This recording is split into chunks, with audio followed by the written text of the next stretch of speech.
Pinagpalang araw mga kapatid, sa 15 minuto lamang ay sisimulan na natin ang ating pananambahan.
Habang tayo po ay naghihintay, ay maaari po nating i-share ang link na ito sa ating mga family members, friends, at churchmates.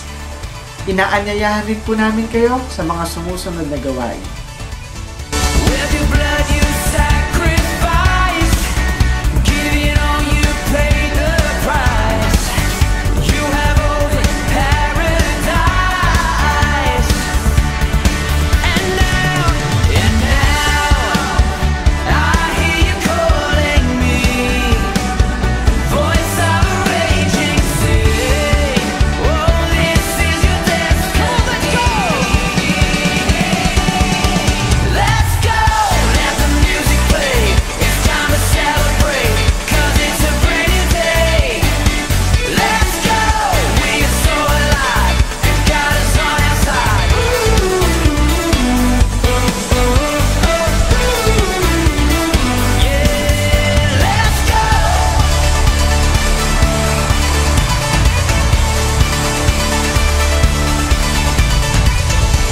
Your glory rises like the sun, radiating life to everyone. Now death is over and I'm alive.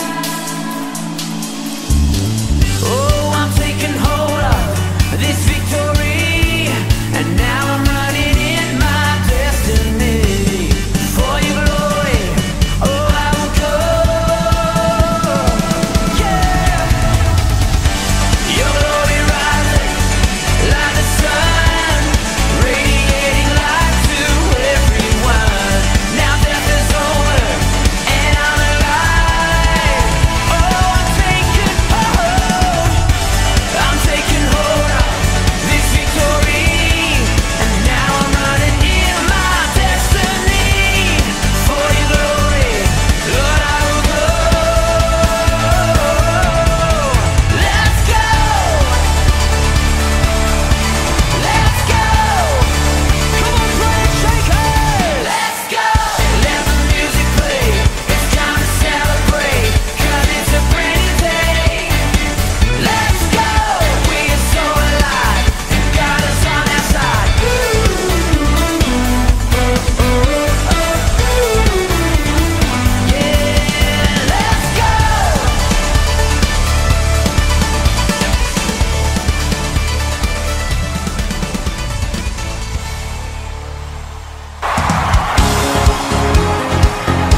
me a servant, humble and meek. Lord, let me lift up those who are weak, and may the prayer of my heart always be, make me a servant, make me a servant, make me a servant today. Make me a servant, humble and meek.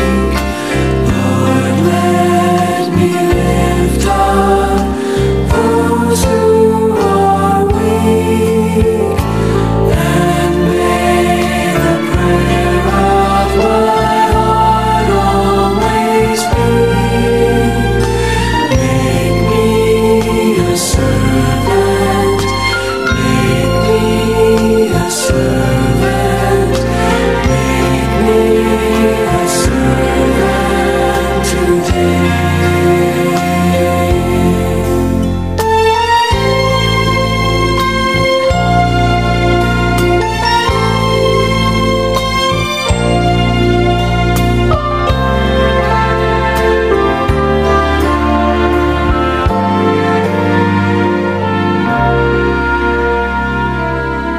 Make me a servant, humble and meek. Lord, let me lift up those who are weak, and may the prayer of my heart always be, make me a servant, make me a servant, make me a servant today. And may the prayer of my heart always be, make me a servant, make me a servant, make me a servant today.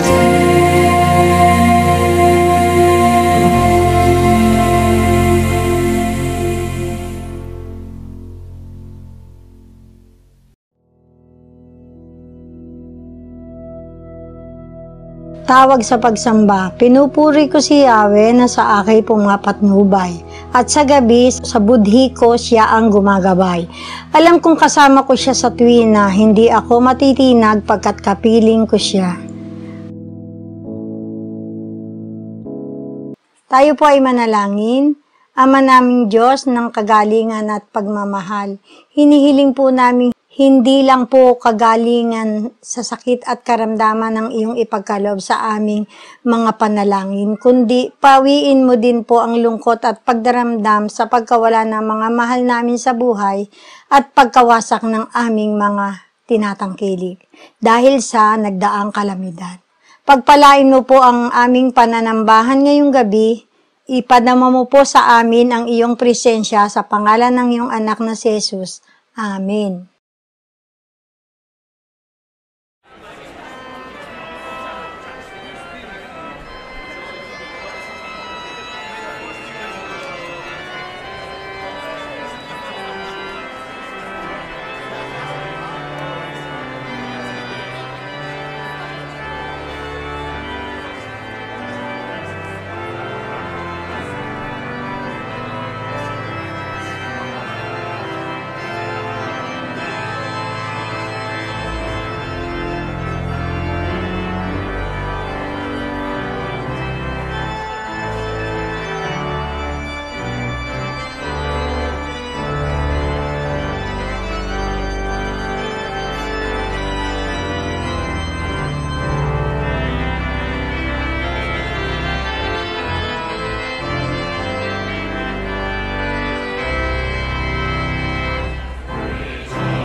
Ang pagbasa sa banal na kasulatan ay matatagpuan sa Epeso, Kabanata 1, talata 15 hanggang 23. Ang pananalangin ni Pablo. Kaya nga mula nang mabaltaan ko ang tungkol sa inyong pananalig sa Panginoong Hesukristo at ang inyong pag-ibig sa lahat ng kanyang mga banal, walang tigil ang pasasalamat ko sa Diyos para sa inyo. Hindi ko nakakalimutang ipanalangin kayo. Idinadalangin ko sa Diyos ng ating Panginoong Hesukristo, ang maluwalhating Ama, na pagkalooban niya kayo ng espiritu ng karunungan at pagpapahayag tungkol sa Diyos upang lubos ninyo siyang makilala. Naway liwanagan ng Diyos ang inyong mga puso upang malaman ninyo ang pag-asa na para doon ay tinawag niya kayo, kung gaano kasagana ang pagpapalang inilaan niya para sa kanyang mga banal, at kung ano ang di masukat niyang kapangyarihan na kumikilos sa atin na mga nananalig sa Kanya. Ang dakilang kapangyarihan ding iyon ang muling bumuhay kay Kristo at nag-upo sa Kanya sa kanan ng Diyos sa kalangitan. Mula roon ay namumuno si Kristo sa lahat ng paghahari, kapamahalaan, kapangyarihan at pamunuan sa kalangitan. Higit na dakila ang kanyang pangalan kaysa sa lahat, hindi lamang sa panahong ito, kundi maging sa darating. Ipinailalim ng Diyos sa paa ni Kristo ang lahat ng bagay, at ginawa siyang ulo ng lahat ng bagay para sa iglesia, na siyang katawan ni Kristo, ang kapuspusan niya na pumupuno sa lahat ng bagay.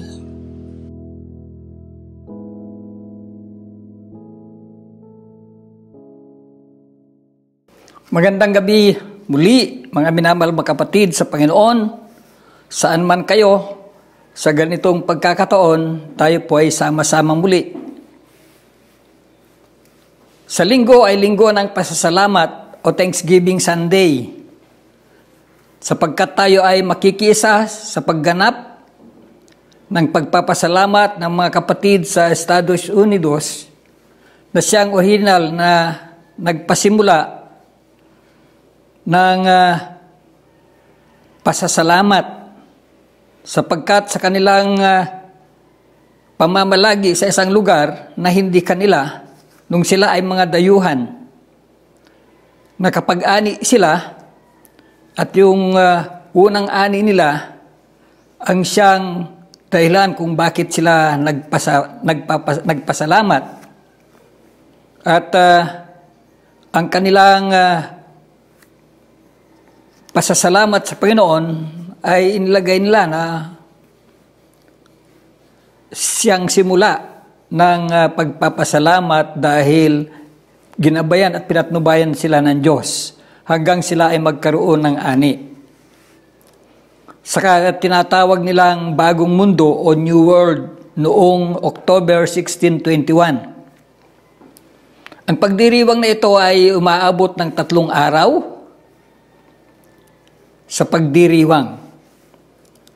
At noon si President Abraham Lincoln noong 1863 ay nagproklama ng National Day of Thanksgiving and Praise to our beneficent Father who dwelleth in the heavens, na ipinagdiwang sa huling Huwebes ng Nobyembre. Noong 1942, ang Thanksgiving Day ay pinag-usapan sa Congress at ito ay ipinasa.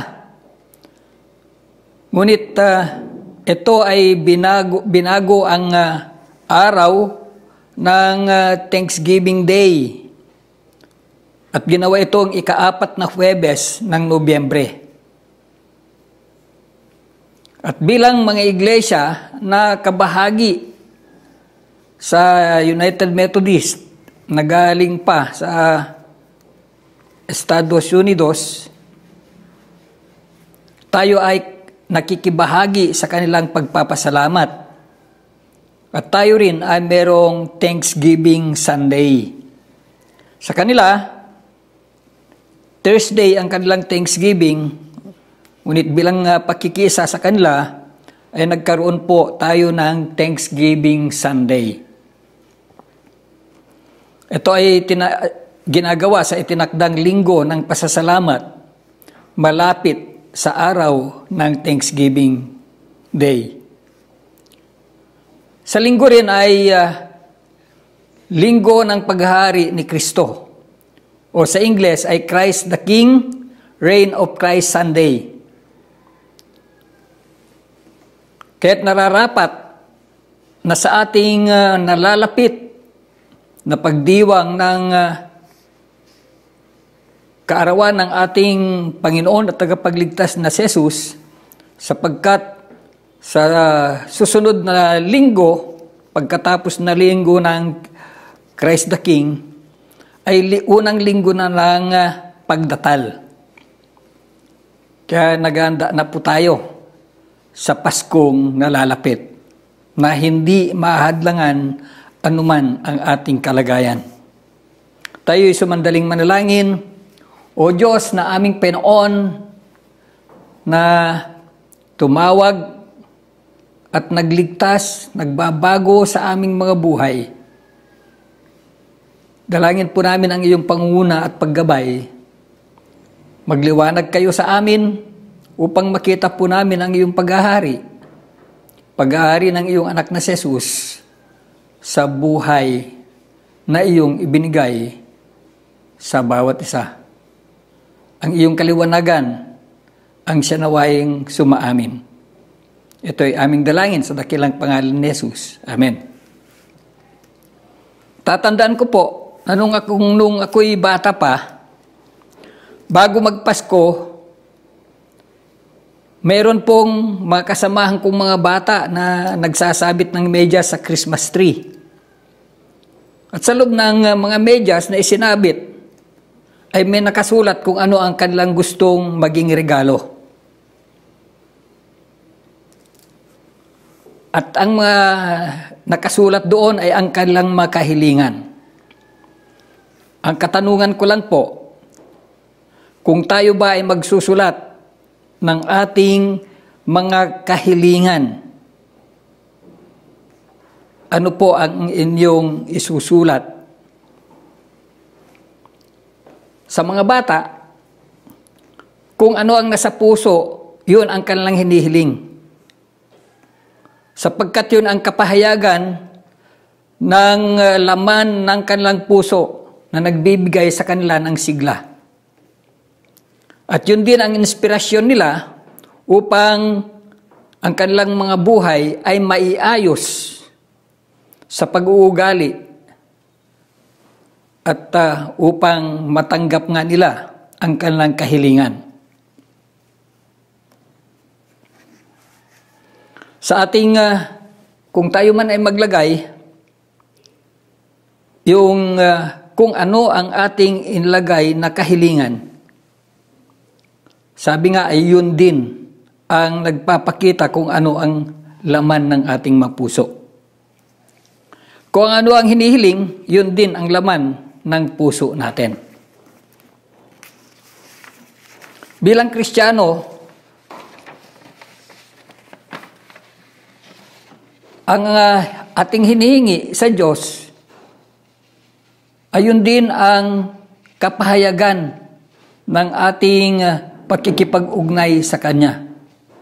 Kaya kung ano ang ating hiling, yun ang inuuna nating inilalapit.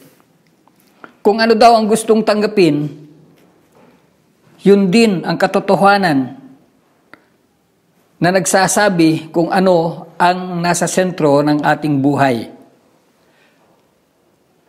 Kaya ang katanungan pa uli, ano ang madalas mong ipinapanalangin? Ito ba'y patungkol sa pera? O sa buhay mag-asawa? Sa buhay pamilya? Mga anak ba? O kaya ang kagalingan sa sakit at pagkakaroon ng hanap buhay o pagpapatuloy sa pag-aaral? Tama naman daw na ipanalangin ang mga ito sapagkat hindi naman masama na ipanalangin ang ating mga pangailangan. Ngunit sa ating pag-aaral po ngayon, tignan po natin kung ano ang sinasabi ng ating aralin. Sapagkat kung ano ang pinapahayag ng mga talata sa ating aralin ngayon, yun din ang ating titignan sa panalangin ni Pablo. Alam mo ba natin kung ano ang kahalagaan ng panalangin? Tiyak po ako na alam po natin ito.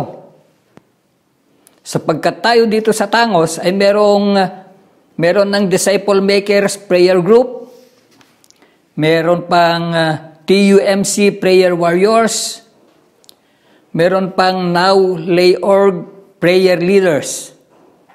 At palagay ko ay meron pang mga grupo ng mga kabataan.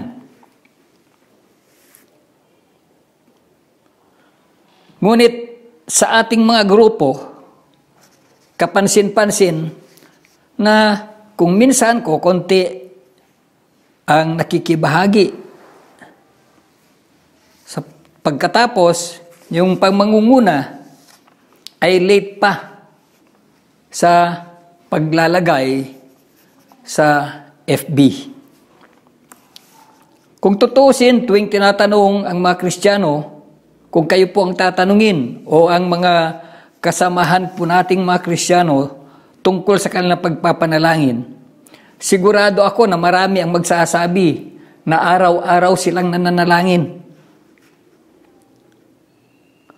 Ganun pa man, para bang mararamdaman na ang buhay mapanalanginin ay nanghihina pa. Mahina pa. Kung tatanungin kung saan ang kahinaan, palagi ko hindi po sa kaalaman sa Biblia. Hindi rin sa tukso, kundi kung paano ang buhay natin sa pananalangin. O gaano tayo kadalas ang ating pagpapanalangin. Tingnan din po natin ang ating pagpapanalangin. Kung minsan nagmamadali, at para bang tumutungtong tayo sa formula. Saka lang tayo mananalangin kung kailangan na. Sa pagkain, kung minsan nakakalimutan pa. Kung tayo ay saka lang tayo nananalangin kung tayo ang naka-schedule. Meron kakulangan sapagkat ito ay kulang sa pagnanasa at kulang sa pagsasangkap bilang mga tao na naniniwala na ang tagapaglalang ay nakikinig at tumutugon sa ating mga kahilingan. Noon panahon ni Bishop Emerito Pinakpil sa Manila Episcopal Area, sa seminar na dinaluhan ng naming mga pastor niya, na ang mga nagpa-seminar ay mga Koreanong mga kapatid. Sabi po ng lecturer na Koreano, malalaman mo daw na ang pastor ay matagumpay sa kanyang paglilingkod kung madalas na mabutas ang parteng tuhod ng kanilang mga pantalon. Sapagkat iniluluhod daw ng mga pastor na iyon ang kanilang mga gawain sa buhay at sa kanilang paglilingkod. Ibig sabihin, ang mga matagumpay na mga lingkod ay mga pastor na mapanalanginin. Isipin po natin, paano kaya magbabago ang ating mga buhay kung walang panalangin? Kung puro talino at galing ang ating pinaiiral, paano kaya magbabago ang ating iglesia? Kaya't pansinin po natin mga minamahal mga kapatid, sa ating aralin ngayon, ipinapakita ang mga ilang mga bagay. Una, ang dahilan ng pagpapanalangin. Sa talatang 15, 16, at sabi po ng ganito, Kaya nga, mula nang mabalitaan ko ang pananampalataya nyo sa ating Panginoong Yesus at ang pag-ibig nyo sa lahat ng mapinabanal, walang tigil ang pasasalamat ko sa Diyos dahil sa inyo. At lagi ko kayong ipinapanalangin. Pansinin po natin mga minamahal mga kapatid, walang tigil ang pananalangin ni Pablo. Patuloy ang kanyang pananalangin para sa mga taga-Epeso. Hindi niya sila nilubayan sa pagpapanalangin at kapahayagan ng matindi niyang malasakit sa kanila. Hindi pa dito ang diin ng pagpapahayag ni Pablo sapagkat ang kapahayagan nito ay ang kanyang malasakit sa kanilang mga bagong mga tagasunod ng Panginoong Hesus. Sabi niya, walang tigil ang pasasalamat ko sa Diyos dahil sa inyo at lagi ko kayong ipinapanalangin. Lagi. Ang sabi niya ay walang tigil, tuloy-tuloy ang pagpapasalamat at lagi ko kayong ipinapanalangin. Katanungan lang, hindi ba si Pablo ay maraming ginagawa? Hindi ba siya ang gumagawa ng tent upang hindi na kailangan pakainin pa siya ng kanyang mga minimisyonan? Kumikita siya. Pagkatapos, hindi niya pinapabayaan ang magbalita patungkol sa pagliligtas ng Panginoong Diyos sa pamamagitan ni Jesus. Siya ay nagmimisyon. Nag-oorganisa siya ng iglesia. Ipinapahayag niya ang kabutihan ng Diyos. Hindi kaya siya naghahanda ng kanyang sermon? Hindi ba niya inihanda ang mga ito? Basta na lang ba lumalabas sa bibig niya ang mensahe ng Diyos?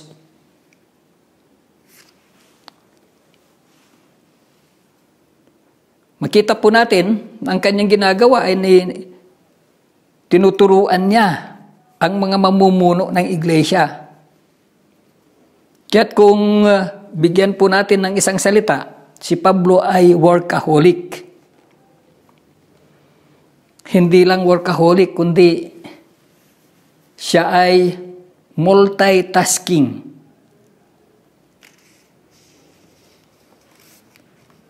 Sa aking karanasan, napakahirap ang maghanda ng sermon kung nasa loob ng bahay na merong makasama. Kaya kailangan ng isang lugar na kung saan merong kapayapaan ng isip na ang kausap, ang kaugnay, ang Diyos ay ang Diyos.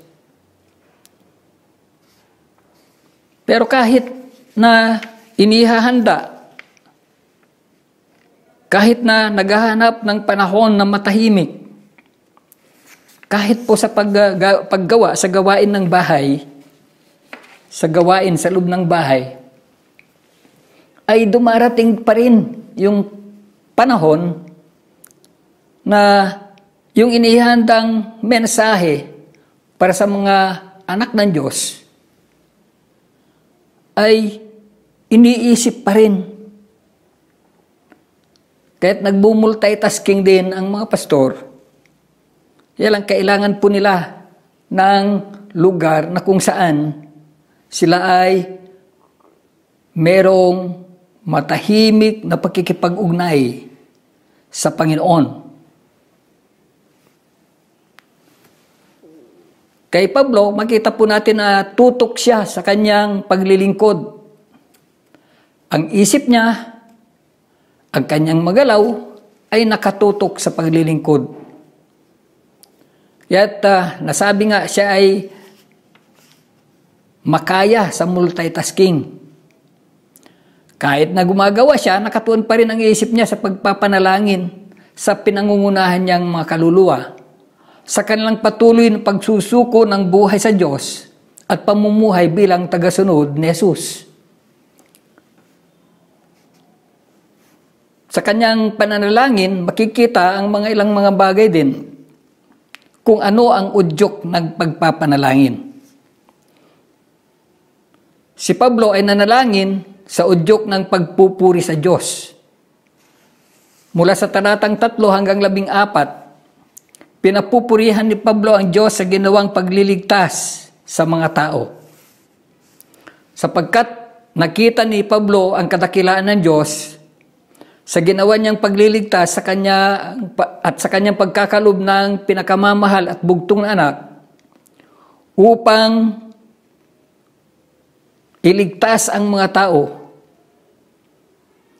Ito ay kanyang ginawa ay magpuri siya.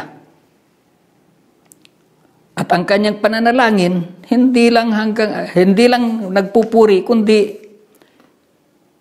may udyok ng pananalangin. Kaya't si Pablo ay nanalangin dahil sa udyok ng pagpupuri sa Diyos. Siya ay nagpapasalamat. Nakita niya ang kagalakan. Nakita niya ang pagpapasakop sa Diyos.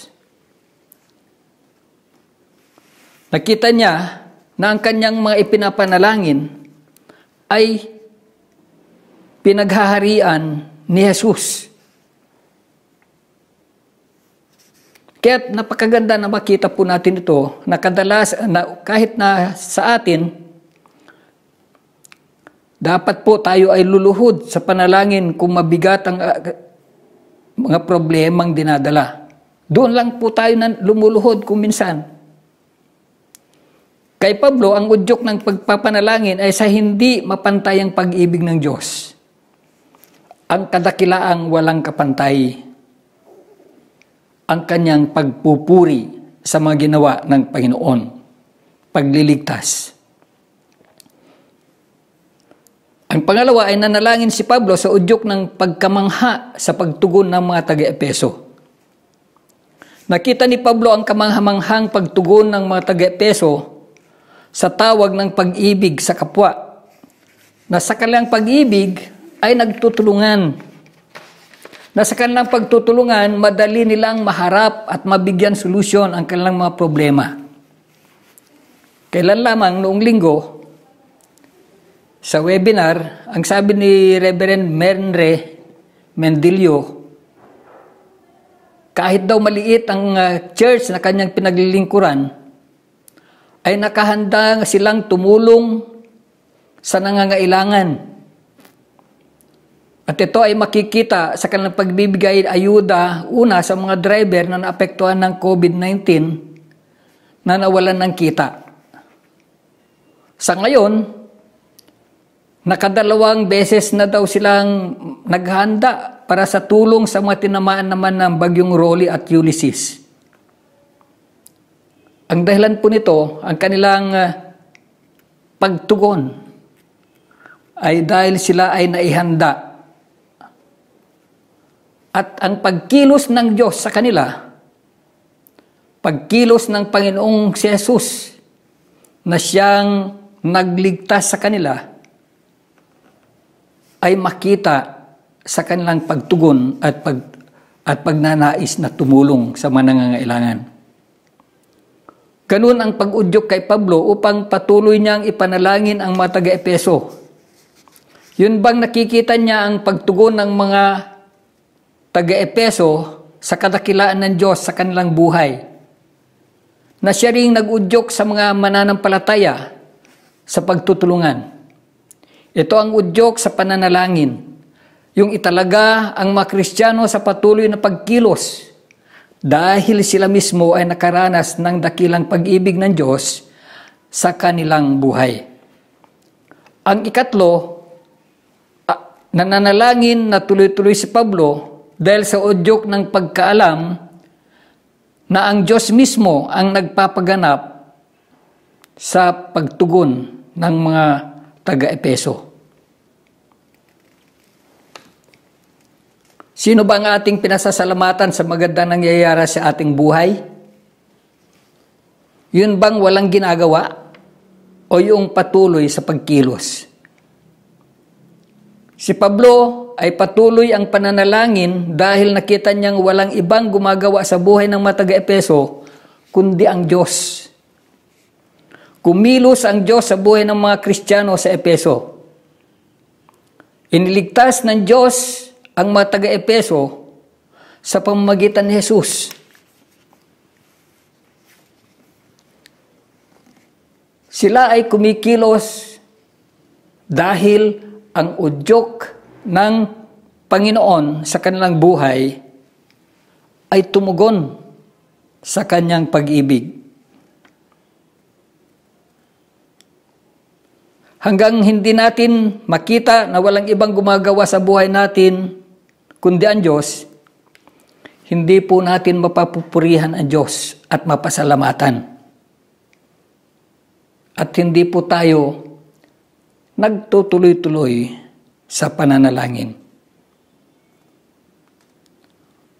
Huwag po nating gayahin ang mga tao na hindi kinikilala ang Diyos sa kanilang katagumpayan. Lalong-lalo na ang mga nagsasabi na dahil sa kanilang pagsusunog ng kilay, kaya sila nagtagumpay. At sa kanilang tuon sa pag-aaral, kaya naging magaling po sila sa kanilang pagbabasa at naging magaling sila sa kanilang mga ginagawa. Na sa kanilang katagumpayan ay dahil sa mga pawis na nawala sa kanilang katawang lupa. Sila po ay yung nawawala ang pagkilala sa Panginoon, sa paghahari, sa kanilang katagumpayan. Ang pangalawa po ay ang kahilingan sa panalangin. Sabi po sa 17 hanggang 18, hiniling ko sa Diyos ang dakilang Ama ng ating Panginoong Jesucristo na bigyan niya kayo ng karunungan at pangunawa mula sa banal na Espiritu para lalo niyo pa siyang makilala. Ipinapanalangin ko rin na maliwanagan ang inyong puso't isipan para maunawaan niyo ang pag-asa na inilaan niya sa atin, ang napakahalaga at napakasaganang pagpapala na ipinangako niya sa mga pinabanal. Kadalasan po, tayo ay mananalangin upang makita ang solusyon ng ating mga problema. O kaya, upang ilapit sa kagalingan ang ating mga minamahal na may karamdaman. Ngunit dito kay Pablo, hindi niya ipinanalangin na magkaroon ng komportableng buhay ang mga taga-Epeso. Hindi upang ma-promote sa trabaho, hindi upang wala ng pag-uusig o pagtukso sa kanilang buhay. Kundi ang ipinanalangin ni Pablo ay upang mabuksan ang mga mata ng ating mga puso o mga mata ng mga puso ng mga taga-Epeso. At mangyari ay sa atin din. At upang lalo pang makilala ng Diyos. Bakit po? Dahil kung mas kilala natin ang Diyos, mas alam natin ang pagtugon sa kanyang pag-ibig na dakila. At sa ganon, makikita natin kung paano siya kumikilos sa ating mga buhay. Hanggang hindi natin kinikilala na ang Diyos ang nagpapakilos po sa atin, na ang Diyos ang gumagawa sa ating mga buhay, hindi po natin tahasang nararanasan ang paghahari ng Panginoong Hesus sa ating mga buhay. Sapagkat inaangkin po natin yung ating mga katagumpayan. Hindi ang paghahari ng Panginoon ang nagpapatagumpay sa atin, kundi yung ating mga sarili.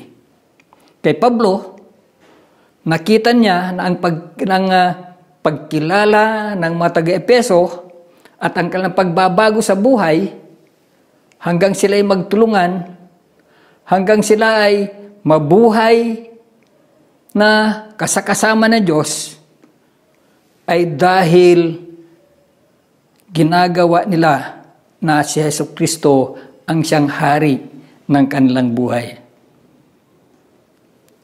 Ang panalangin sa Bagong Tipan ayon kay John Piper sa kanyang pagsasalarawan ay, prayer is the wartime walkie-talkie, not the intercom to call your butler to fluff your pillow. Ito ay bagay ng may pagkamadalian or urgent ng buhay at kamatayan. Ayon kay Pablo, ang ating pakikibaka ay sa kapangyarihang espiritual. Alam niya na ang buhay ni Kristo, ng Kristiyano, ay pakikibaka. Kaya kailangan ang agarang pananalangin. Kay Pablo, ang panalangin ay upang makilala ang Diyos, upang maliwanagan at makita ang mga ilang mga bagay, ang pag-asa ng pagkatawag, ang kayamanan ng kalwalhatian na mamanahin ng kanyang binanal. At ang pangatlo ay ang hindi mapapantayang dakilang kapangyarihan ng Diyos sa lahat ng naniniwala. Ang mga bagay na ito ang siyang uunahin gawin sa buhay, na ang panalangin ni Pablo ay makita ang mga ito upang makita ang pag-aari ng Kristong Hari sa kanilang buhay. Sa inyong mga araw, ano ang nakikita nyo na kailangan sa inyong buhay? Ano ang nakikitang kailangan upang lalong makilala ang Diyos? Ang pinakakailangan daw natin sa ating buhay, ayon kay Martin Lloyd-Jones, isang English speaker, ay ang pinakakailangan natin ay makilala ang Diyos. Our supreme need is to know God. At ang kanyang contemporary na si J.I. Packer ay nagsulat din ng ganito sa kanyang dakilang libro na napamagatang Knowing God. Knowing about God is crucially important for the living of our lives. The world becomes a strange, mad, painful place, and life in it a disappointing and unpleasant business for those who do not know about God. Disregard the study of God, and you sentence yourself to stumble and blunder through life blindfold, as it were, with no sense of direction and no understanding of what surrounds you. This way, you can waste your life and lose your soul. Kailangan po natin makilala ang ating Panginoon. Tayo daw ay natutukso na tignan ang pagiging Kristiyano ay pagtawid sa finish line. Kaya't sinasabi po natin ay welcome, nagtagumpay ka. Ang pagiging Kristiyano ay pagsisimula pa lang sa pagkilala sa Diyos. Kailangang magsumikap sa paglago sa pananampalataya at kilalanin na lalo ang Diyos at maging kagaya ni Kristo. Ang buhay Kristiyano ay nagsisimula sa paglago o pagtanggap sa Panginoong Hesus, pagsusumikap sa paglago sa pananampalataya, pagsusumikap na kilalanin lalo ang Diyos at maging kagaya ni Kristo. Kilala ba natin ang Diyos? Nais mo bang kilalanin ang Panginoon? Ang ating bang iglesia ay larawan ng komunidad o samahan na nagsusumikap na lumago sa pagkilala sa Diyos. Dito rin po sa ating aralin, makikita natin na mapanalanginin si Pablo na pinapahalagahan niyang mabuti ang panalangin, na gusto niyang makita ang pag-aari ni Kristo sa buhay ng mga taga-Epeso. Pangatlo, ang kapangyarihan ng Diyos sa panalangin. Ito na yung panghuli mga kaamin-amal, mga kapatid. Sapagkat itinuon ni Pablo na makita ang kapangyarihan ng Diyos at sa huling bahagi na talatang 21b, 21 hanggang sa 23 ay ganito. Ang titulo niya ay hindi mapapantayan ni numan, hindi lang sa panahong ito kundi sa darating pang panahon. Ipinailalim ng Diyos kay Kristo ang lahat ng bagay at ginawa siyang pangulo ng lahat para sa kabubuti ng iglesia, na siyang katawan ni Kristo. Ang iglesia ay ang kabuuan ni Kristo na siyang bumubuo sa lahat. Ito po ang kapangyarihan na kumikilos sa atin. Ang kapangyarihan ng Diyos sa pagkilos kay Kristo noong itinaas niya mula sa kamatayan at iniluklok niya sa ibabaw ng lahat ng kapangyarihan sa kalangitan. Ganito ang pagtingin ni Pablo sa kapangyarihan ng Diyos sa ating buhay. Ang kapangyarihang nagbalik kay Jesus sa mga buhay at nagtaas sa Kanya ang kumikilos sa atin. Ang kapangyarihan din na yon, ang kapangyarihan ng pagkilala at pagtataas o pagluluklok. Ang kapangyarihan ni Jesus pagkatapos siyang itaas sa lahat, sa mga kapangyarihan ay walang kapantay.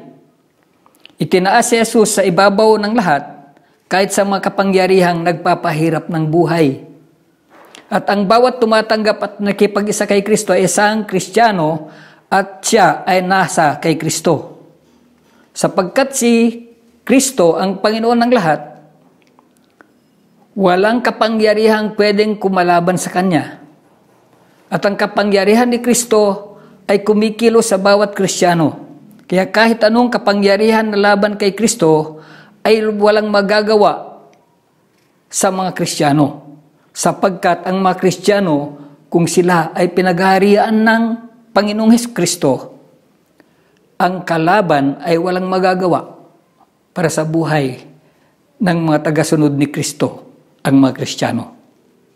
Kaya walang laban ang ibang kapangyarihan sa buhay ng isang Kristiyano, mga minamahal mga kapatid.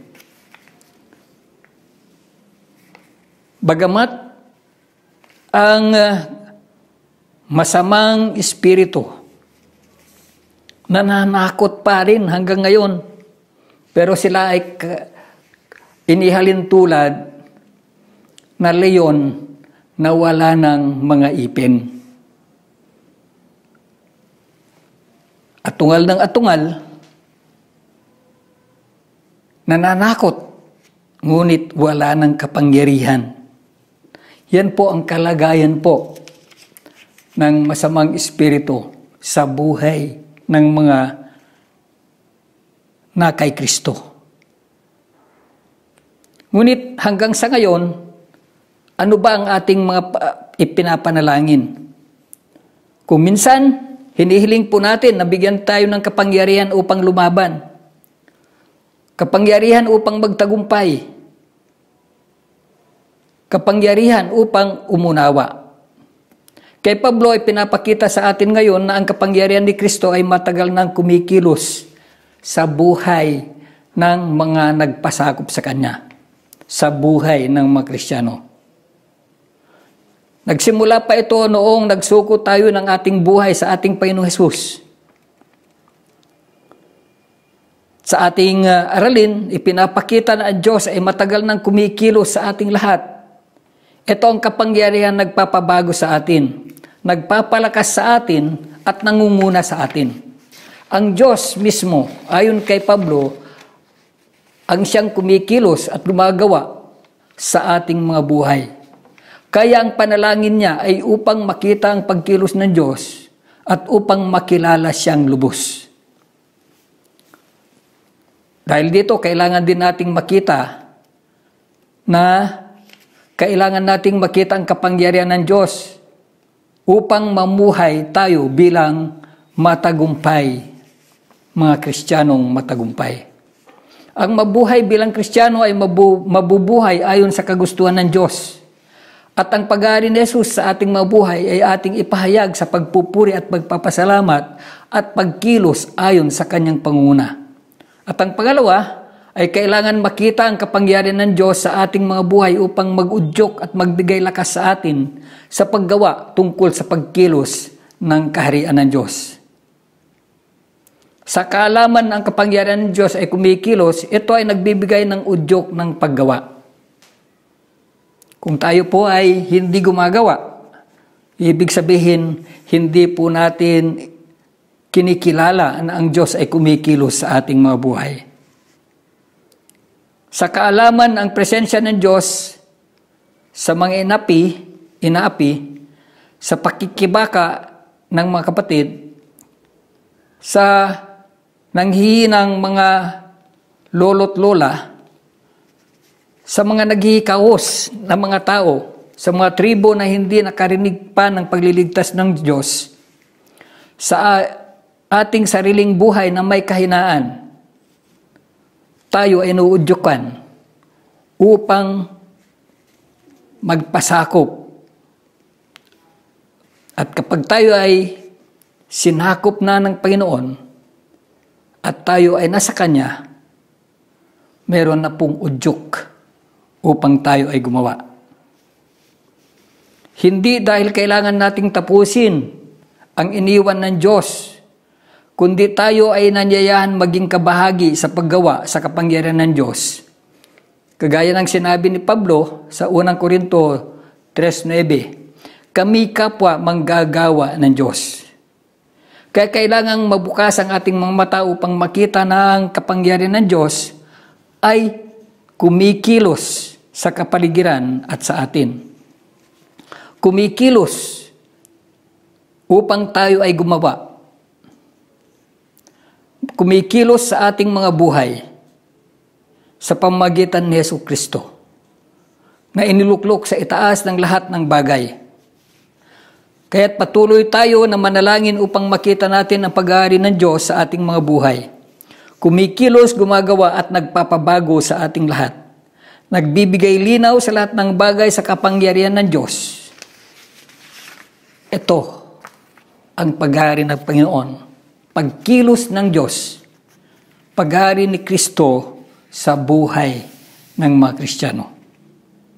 Nawa, makita sa ating mga buhay ng pag-aari ng Panginoon, pag-aari ni Kristo sa ating mga buhay, ay makikita sa ating mga pagkilos. Sapagkat ang nagpapakilos po sa atin, ang udyok ng pagkilos po natin, ay yung ating pagpapasalamat, pagtugon, at pagkilala sa ating Panginoong Diyos na laging kumikilos para sa ikabubuti ng bawat isa sa atin. Pagpalain po tayo ng Panginoon.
Tayo po ay manalangin.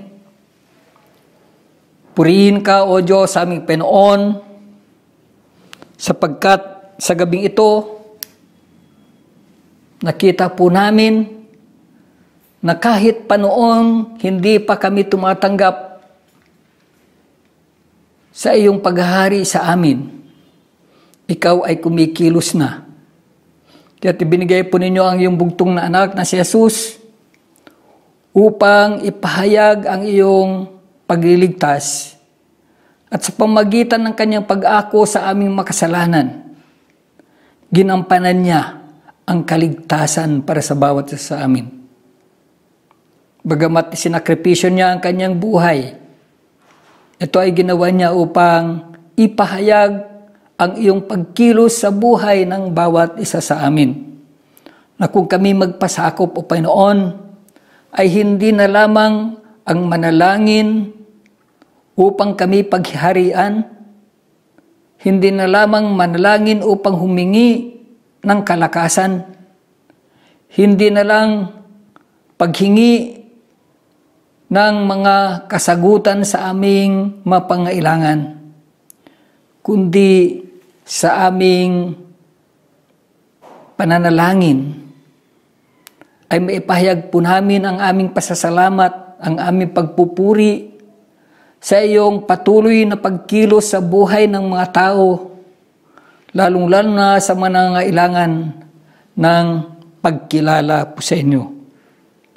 Tulungan po ninyo kami, Panginoon, upang lalo kang makilala ng bawat isa sa amin, upang maipahayag po namin sa aming mga buhay na sa aming pagpapasakop sa iyong anak na si Jesus, ang aming Panginoon at Hari, ang aming tagapagligtas, na sa pamamagitan niya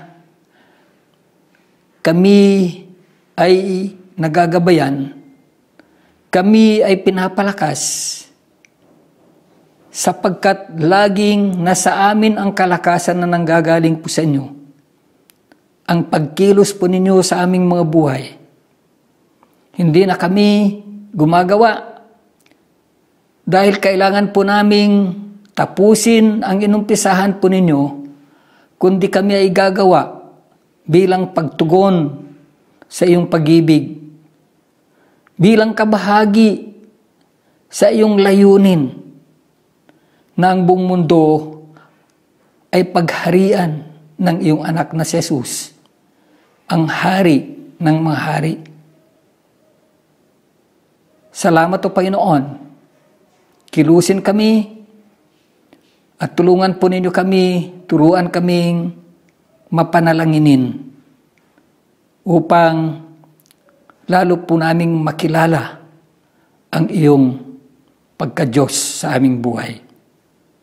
Salamat po at ito'y aming dalangin, nagtitiwala na kahit po ang COVID-19 ay iyong pinuksa na, sapagkat kayo'y mas makapangyarihan kaysa lahat ng kapangyarihan. Ang iyong anak na si Jesus ay yung binigyan ng kapangyarihan upang sa kanyang paanan ang lahat ng makalaban at apakan upang hindi na ito makapaminsala sa iyong mga anak. Nagtiwala sa iyong anak na si Jesus, nakiisa sa Kanya bilang Panginoon at tagapagligtas. Kaya muli, O Panginoon, pagpalain, pangunahan, ipadama ang iyong patuloy na pagkilos sa bawat buhay ng bawat isa sa amin, at kami nawa ay makakilos din patuloy na nagpapagamit po sa inyo upang ang iyong kapangyarihan, ang iyong pagkilos, ang iyong paggawa ay makita sa paghahari ng Panginoong Hesus sa aming mga buhay. Salamat po at ito'y aming dalangin sa dakilang pangalan ni Hesus na aming tagapagligtas. Amen. Tanggapin ang mabiyayang pagpapala ng Panginoon ang pag-ibig at ang pagliligtas, ang gabay at patnubay ng Diyos na makapangyarihan sa lahat, Diyos Ama, Anak, Espiritu Santo. Amen.